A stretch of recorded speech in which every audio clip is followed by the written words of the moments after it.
Hello friends, अस्सलाम वालेकुम। आज मैं आपको बताऊंगा इंडिकेशंस ऑफ डायलिसिस। तो कौन कौन सी कंडीशन होती है जिसमें डायलिसिस करना ज़रूरी होती है। सबसे पहले आ जाते हैं सीकेडी पे।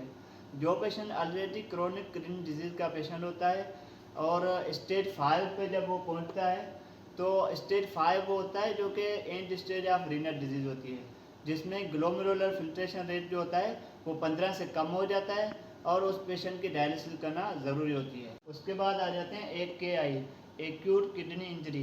ये वो कंडीशन होती है जिसमें किडनी का फंक्शन सडनली लॉस हो जाता है। ये क्यों होता है, इसकी बहुत सारी वजूहत हैं जो कि मैं आपको दूसरी video causes of renal failure में बताऊंगा। उसके बाद बहुत सारी दूसरी इंडिकेशंस होती हैं जैसे एसिडोसिस।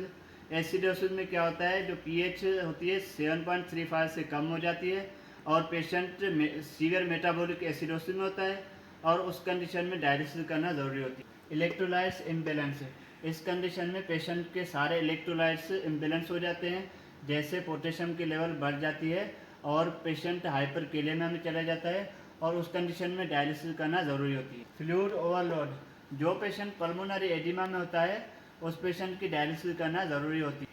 यूरीमिया, ये एक ऐसी कंडीशन होती है जिसमें पेशेंट का यूरिया बढ़ जाता है। यूरिया ज़्यादा बढ़ने की वजह से पेशेंट को यूरिमिक पेरिकार्डाइटिस या यूरिमिक इंसेफ्लोपैथी हो सकती है। यूरिमिक पेरिकार्डाइटिस क्या होता है, जो हार्ट की पेरिकार्डियम लेयर होती है उसकी इन्फ्लामेशन हो जाती है और उस कंडीशन में भी डायलिसिस करना ज़रूरी होती है।